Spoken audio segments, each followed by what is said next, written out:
4월 9일 큐티에 동참하시는 모든 분들에게 하나님의 은혜와 긍휼과 평강이 있으시기를 축복합니다. 함께 주기도문으로 기도하시겠습니다. 하늘에 계신 우리 아버지, 아버지의 이름을 거룩하게 하시며 아버지의 나라가 오게 하시며 아버지의 뜻이 하늘에서와 같이 땅에서도 이루어지게 하소서. 오늘 우리에게 일용할 양식을 주시고 우리가 우리에게 잘못한 사람을 용서하여 준 것 같이 우리 죄를 용서하여 주시고 우리를 시험에 빠지지 않게 하시고 악에서 구하소서. 나라와 권능과 영광이 영원히 아버지의 것입니다. 아멘. 함께 찬송가 149장 1절과 2절만 찬양하시겠습니다.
오늘 소원가족 성경 읽기는 예레미야 16장을 함께 읽겠습니다.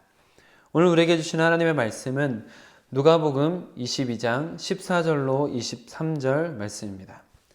날마다 솟는 샘물 큐티책으로는 40쪽입니다. 누가복음 22장 14절로 23절 말씀을 저와 여러분이 교독으로 보시고 마지막 절은 함께 읽겠습니다. 때가 이르매 예수께서 사도들과 함께 앉으사 이르시되 내가 고난을 받기 전에 너희와 함께 이 유월절 먹기를 원하고 원하였노라.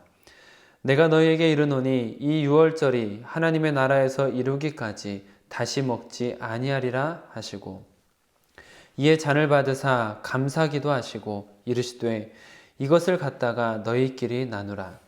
내가 너희에게 이르노니 내가 이제부터 하나님의 나라가 임할 때까지 포도나무에서 난 것을 다시 마시지 아니하리라 하시고 또 떡을 가져 감사기도 하시고 떼어 그들에게 주시며 이르시되 이것은 너희를 위하여 주는 내 몸이라. 너희가 이를 행하여 나를 기념하라 하시고 저녁 먹은 후에 잔도 그와 같이 하여 이르시되 이 잔은 내 피로 세우는 새 언약이니 곧 너희를 위하여 붓는 것이라. 그러나 보라, 나를 파는 자의 손이 나와 함께 상 위에 있도다. 인자는 이미 작정된 길로 가거니와 그를 파는 그 사람에게는 화가 있으리로다 하시니 그들이 서로 묻되 우리 중에서 이 일을 행할 자가 누구일까 하더라. 아멘. 주님 나라 이루소서.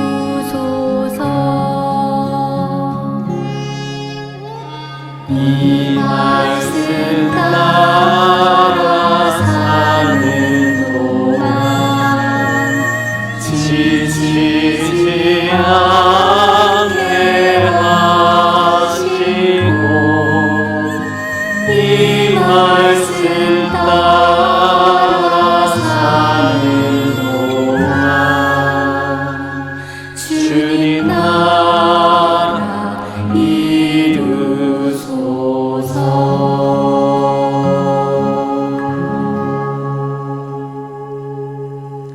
아버지 하나님 감사합니다. 어리석고 연약한 우리에게 날마다 새로운 말씀을 주시고 그 말씀을 따라서 한 걸음 한 걸음 걸어갈 수 있도록 인도하시니 감사드립니다. 주님, 우리가 주의 말씀에 귀를 기울이고 주의 음성을 듣길 원합니다. 이 시간 우리 가운데 성령을 부어주셔서 우리가 이 시간 하나님의 음성을 듣고 주님과 아름다운 교제와 연합 속에 주님이 원하시는 길을 걸어갈 수 있게 허락하여 주시옵소서. 우리 주 예수 그리스도의 이름으로 기도드립니다. 아멘. 오늘은 주어진 본문 말씀을 중심으로 새 삶으로 초대, 새 삶으로 초대라는 제목으로 여러분들과 받은 은혜를 나누도록 하겠습니다. 오늘 큐티는 이렇게 시작을 합니다. 14절입니다. 때가 이름에 예수께서 사도들과 함께 앉으사. 사실 복음서의 앞부분에 자주 나오는 표현은 내 때가 아직 이르지 아니하였나이다. 그의 때가 아직 이르지 아니하였음이로라. 때가 이르면 내 말이 이루어지리라 라는 이런 때가 언젠가 있을 것 같은 그 표현들이 주를 이루는 것을 아마 보실 수 있으실 것 같습니다. 그런데 드디어 그동안 미루던 그 때가 언제인지 모르지만 그 때라고 말씀하셨던 그 때가 오늘 14절 때가 이름에로부터 그동안의 예고들이 이루어지는 순간이 왔음을 알리고 있습니다. 예수님께서는 그 때의 시작을 6월절 식사로부터 시작하고 계심을 볼 수가 있습니다. 15절을 함께 읽겠습니다. 이르시되 내가 고난을 받기 전에 너희와 함께 이 6월절 먹기를 원하고 원하였노라. 6월절은 이스라엘의 3대 절기 중 하나로 출애굽 사건을 기념하는 절기입니다. 출애굽기 12장을 보시면 그 자세한 기록을 보실 수 있습니다. 6월절은 이렇게 지냅니다. 먹는 방법을 보면 흠없고 일련된 수컷 양이나 염소를 잡아서 피는 집의 좌우 문설주와 인방에 바르고 밤중에 그 고기를 불에 구워 무교병과 쓴 나물과 함께 먹고 아침에 남은 것을 불사르게 했습니다. 먹는 사람들이 먹을 때 지켜야 될 것들도 있습니다. 허리에 띠를 띠고 발에 신을 신고 손에 지팡이를 잡고 급히 먹어야 되는 것입니다. 그 이유는 그 밤중에 애굽, 이집트죠. 애굽의 모든 첫째들이 다 죽는 끔찍한 일이 일어나고 결국 다음날 이집트의 식민지 생활에서 벗어나게 되기 때문에 출발 준비를 다 하고 식사를 하는 것이었습니다. 그 약속은 그대로 이루어졌습니다. 이집트 왕은 이스라엘 사람들을 놓아줄 수밖에 없게 된 것이죠. 그것을 기억하며 그 출애굽 사건을 기억하며 지키는 절기가 6월절 절기입니다. 예수님께서는 이 6월절 식사를 통해서 예수님의 십자가 사역을 명확하게 보여주시는 것을 오늘 본문에서 볼 수가 있습니다. 6월절 식사는 흠없는 양의 뼈를 꺾지 않고 그 고기를 먹고 그 피를 문틀 설주와 인방에 발라서 죽음의 영이 지나가고 이집트의 식민지 생활을 마치고 해방을 누리게 된 사건이었죠. 이것과 똑같이 예수님께서는 죄가 없고 흠이 없으신 분이시지만 십자가 고난을 당하시는 중에 살이 찢기고 피를 흘리며 십자가에서 죽으십니다. 그 와중에 예수님의 뼈는 꺾이지 않았습니다. 그리고 그 예수님의 십자가 사건을 믿는 자에게는 사망의 영이 지나가고 영적 자유와 해방을 누리게 되는 것이죠. 6월절 절기는 완벽하게 예수님의 십자가 사건을 예표한 것이었습니다. 예수님을 믿게 하시려고 하나님께서 만드신 장치였다. 그것이 바로 6월절이었다라고 볼 수 있는 것이죠. 그래서 우리는 이 6월절 식사를 계속 같이 하고 있습니다. 그렇다고 우리가 양을 잡아 먹거나 밤중에 급하게 먹거나 하는 것은 아닙니다. 그것은 유대인들이나 일부 이단들이 하는 것이죠. 우리는 성찬을 통해서 6월절 절기를 지키고 있습니다. 성찬을 하는 것이죠.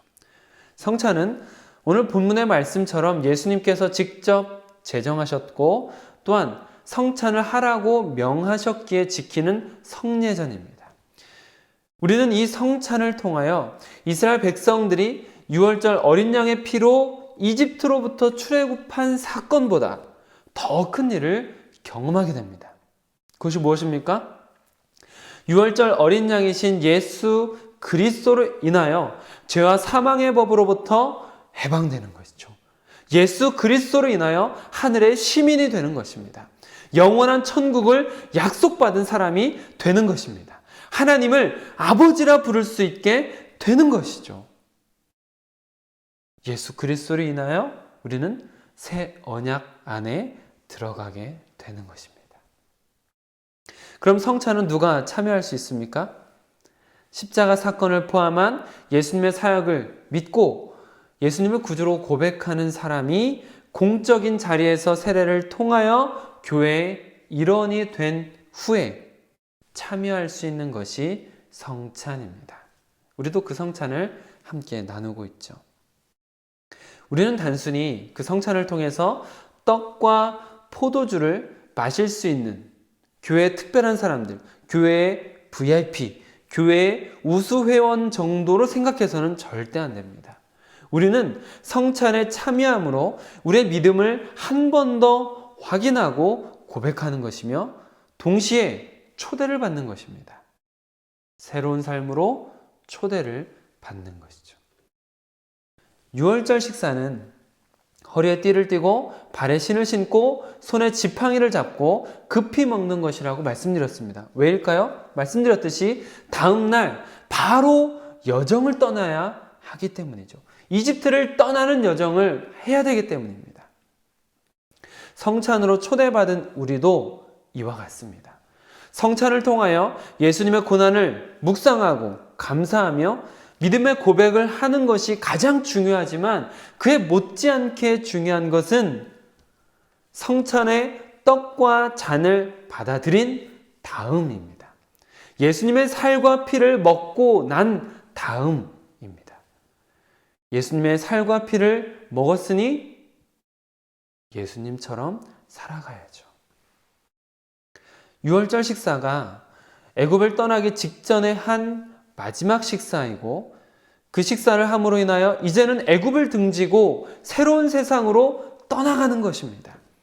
성찬도 똑같습니다. 성찬을 함께 함으로 인하여 세상과 다른 방법을 꿈꾸며 세상과 다른 좁은 길을 가며 예수님의 뒤를 바짝 따라가는 십자가의 길로 가기를 결단해야 하는 것입니다.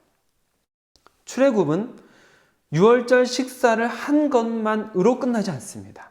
여행 채비를 갖춘 것만으로 끝도 아닙니다. 출애굽은 애굽을 벗어날 때 비로소 의미가 있는 것입니다. 그것처럼 성찬도 예수님의 은혜에 감격하며 눈물을 흘리고 비장한 마음으로 받는 것도 중요하지만 동시에 새로운 삶으로 초대받은 것이라는 것을 잊어서는 안 되는 것입니다. 애굽을 벗어나듯 기존의 삶의 방식으로부터 일어나 나가야 하는 것이죠. 먹었으면 밖으로 나가야 하는 것입니다.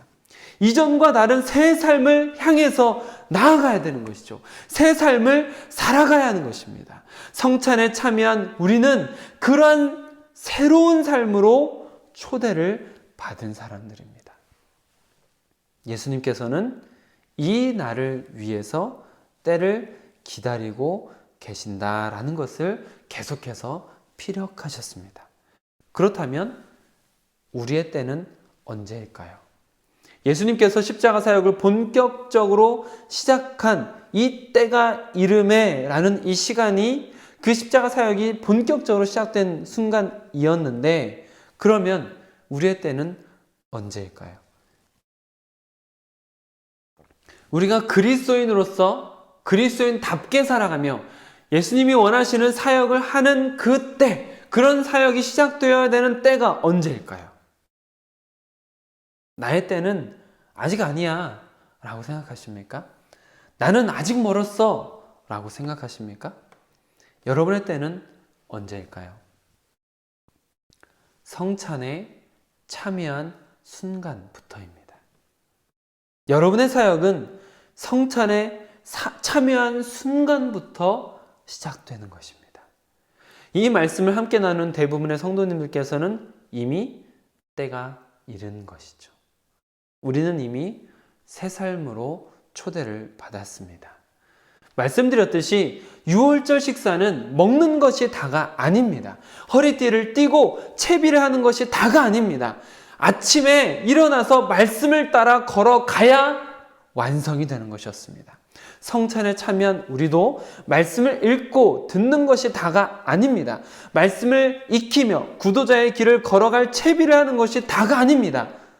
예수님의 뒤를 따라 걸어가야 완성이 되는 것입니다. 우리는 그 새 삶으로 초대를 받은 것이죠. 이미 우리는 초대를 받은 사람들입니다. 사랑하는 성도 여러분, 우리는 이미 새 삶으로 초대를 받은 사람들입니다. 그 길은 예수님께서 먼저 가셨고 그 길 끝에서 우리를 기다리고 계십니다. 그 길을, 새로운 삶을 끝까지 함께 여러분과 걸어가고 싶습니다. 기도하겠습니다.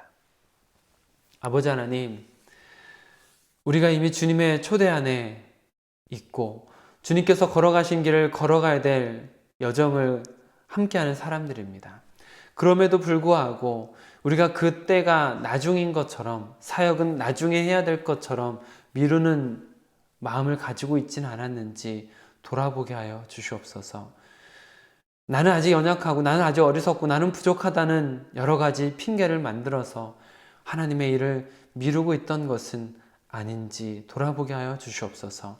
새 삶은 이미 성찬에 참여한 순간부터 우리에게 허락되었는데 우리는 여전히 옛 삶을 살아가고 있는 것은 아닌지 돌아보게 하여 주시옵소서. 그리고 이전과는 다른 삶을 살아가게 하여 주시옵소서. 예수님께서 먼저 가신 그 길을 따라가게 하여 주시옵소서. 그 길 끝에서 기다리신 예수님을 만나는 길을 끝까지 걸어가게 하여 주시옵소서. 우리에게 새 삶을 허락하신 주님, 새 삶으로 초대하신 주님, 새 삶 가운데 함께 하시는 주님 너무나 감사합니다. 우리 모두가 그 길을 걸어갈 수 있도록 허락하여 주시옵소서. 우리 주 예수 그리스도의 이름으로 기도드립니다. 아멘. 오늘 함께 기도하실 땐 코로나19 바이러스로 신앙생활에 침체를 겪을 수 있는 약한 지체들을 위해서 더욱 기도해 주시기를 부탁을 드립니다. 교회 공사가 안전하게 마무리되고 아름답게 예배드리는 날이 올 수 있도록 또한 기도해 주시길 부탁을 드립니다. 오늘 말씀을 함께 나눈 것처럼 새 삶으로 초대받은 우리가 예수님의 온유와 겸손을 닮아가는 그리스도인으로의 새 삶을 살아가도록 또한 함께 기도하시길 부탁을 드립니다. 오늘 오후에는 전지훈 형제님 기초 양육반 교육이 있습니다. 위에서 기도해 주시기를 또한 부탁을 드리겠습니다. 오늘도 주님과 더욱 가까워지는 하루가 되시기를 축복합니다.